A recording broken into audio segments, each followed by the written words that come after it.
Nesses 60 anos, elementos desapareceram, componentes foram criados. Então prepare-se para conhecer um pouco mais sobre essa magnífica história, a evolução dos computadores. A primeira geração de computadores foi marcada por grandes máquinas que pesavam toneladas e o único objetivo de seu processamento era a realização de cálculos. Vamos começar com Harvard Mark I, um computador eletromecânico que foi concebido em 1930 por Grace Hopper e Howard Aiken e construído em 1944 pela Universidade de Harvard em parceria com a IBM.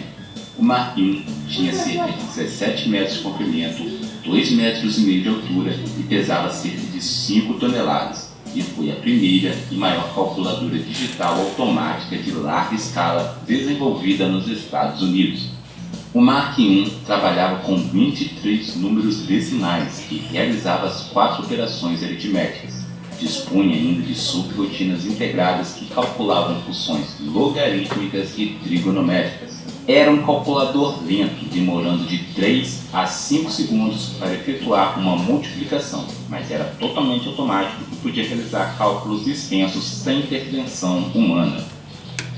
Ainda na primeira geração de computadores temos o ENIAC, Electronic Numerical Integrator and Computer, ou em português, Computador Integrador Numérico Eletrônico, criado em fevereiro de 1946 pelos cientistas norte-americanos John Lafferty e John Maltby, da Electronic Control Company.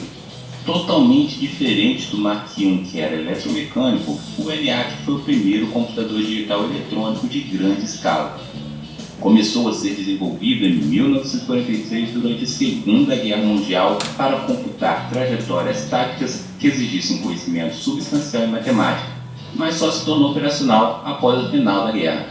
Sua capacidade de processamento era de fazer 5.000 operações de edição por segundo, tinha 17.468 válvulas, ocupava uma área de 180 metros quadrados e consumia 200.000 watts de energia e pesava cerca de 30 toneladas. Na época, seu custo foi mais ou menos de $500 mil, o que equivale a aproximadamente 6 milhões de dólares nos dias de hoje.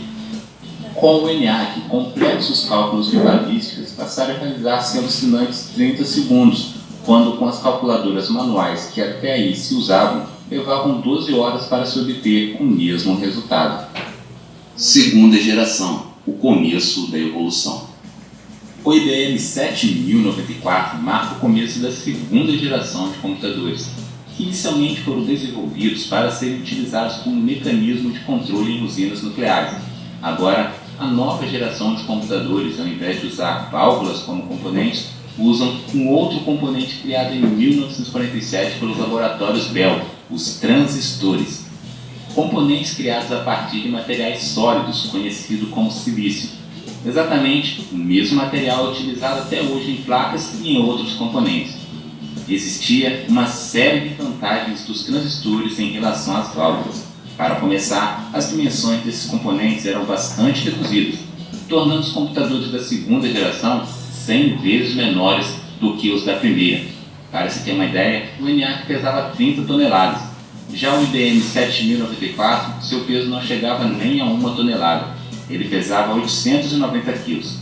Além disso, os novos computadores também surgiram mais econômicos, tanto em questões de consumo de energia quanto em preços de peças. Porém, seu custo ainda era alto e podia chegar a custar até 2 milhões de dólares. Terceira geração, circuitos integrados. O emprego de materiais de silício com condutividade elétrica maior que a de isolante, mas menor que a de condutor, foi chamado de semicondutor. Esse novo componente garantiu um aumento significativo na velocidade e na eficiência dos computadores, permitindo que mais tarefas fossem desempenhadas em períodos de tempo mais curtos. Em 1964, a IBM lança um dos primeiros computadores a utilizar circuitos integrados, o IBM System 360. Este modelo, apesar das facilidades trazidas pelos semicondutores, continuava grande e até pesando mais do que os seus antecessores. Porém, era avançadíssimo para a época, fez com que todos os outros computadores fossem considerados totalmente obsoletos, fazendo com que a IBM vendesse mais de 30 mil unidades.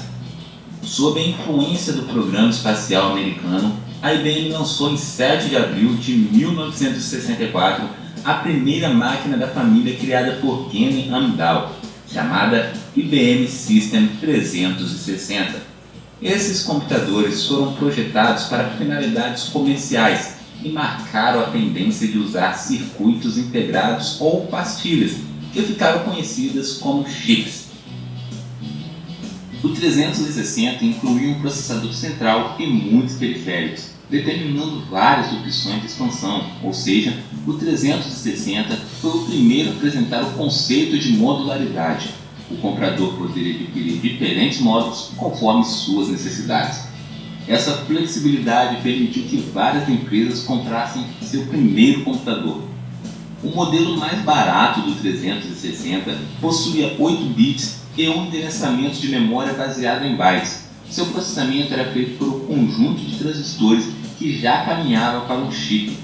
Realizava mais de 2 milhões de operações por segundo e cerca de 500 mil multiplicações. Esse fato tornou seus antecessores obsoletos.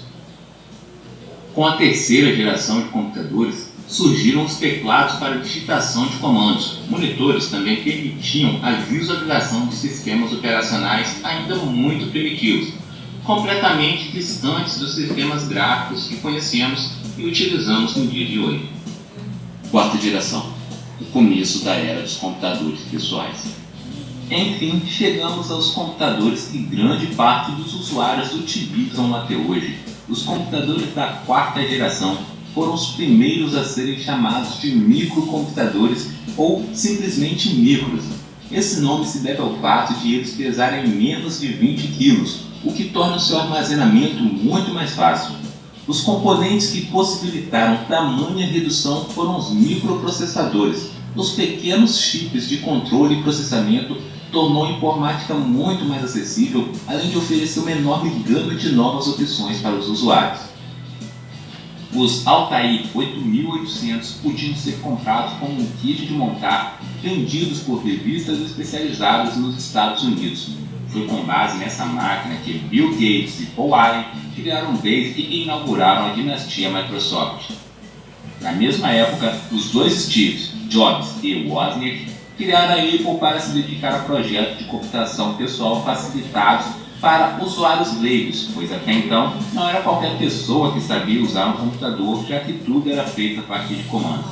Assim surgiu o Apple I, projeto que foi primeiramente apresentado para HP e foi sucedido pelo Apple II após uma injeção de $250 mil pelo Intel. Essa segunda versão dos computadores possuía uma versão modificada do sistema BASIC. O grande avanço apresentado pelo sistema era a utilização de interface gráfica para alguns softwares. Também era possível utilizar processadores de texto, planilhas eletrônicas e bancos de dados. A mesma Apple foi responsável pela inauguração dos mouses na computação pessoal, juntamente com sistemas operacionais gráficos como o Macintosh. Pouco tempo depois, a Microsoft lançou a primeira versão do Windows, bastante parecida com o sistema da rival.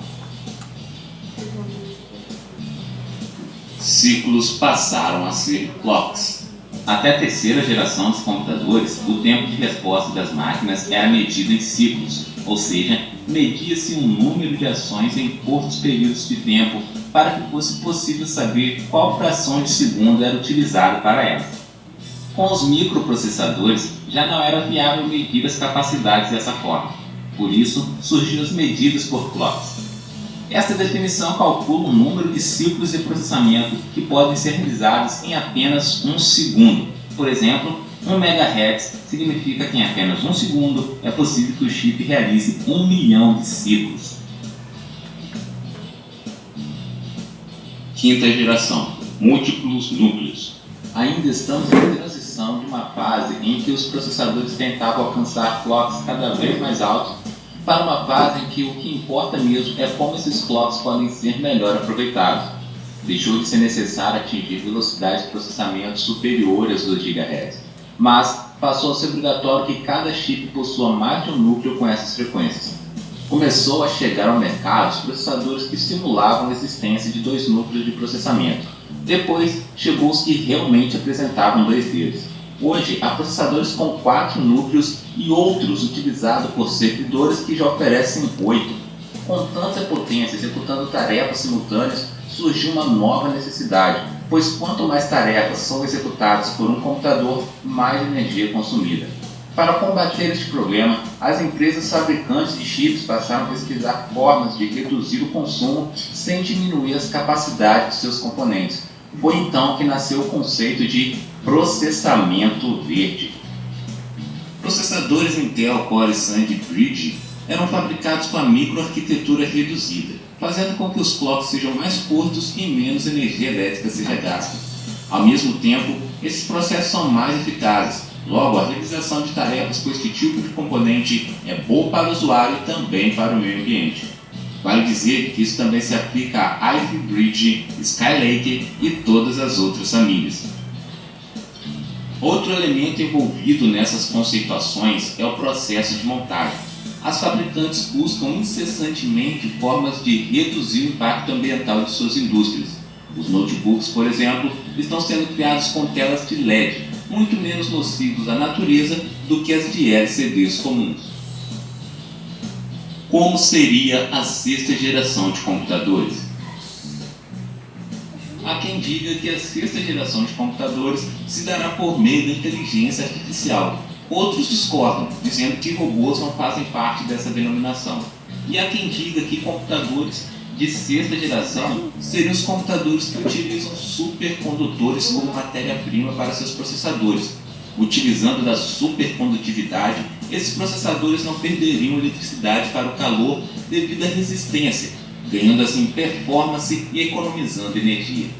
Estima-se que o ganho de performance seria de aproximadamente 30 vezes a performance de um processador da mesma frequência que utiliza metais comuns. Porém, atualmente, nenhum material trabalha em condições ambientes comuns como supercondutor, impossibilitando seu uso comercial. O fato é que não podemos negar que o homem vem incessantemente trabalhando para cada vez mais melhorar suas máquinas.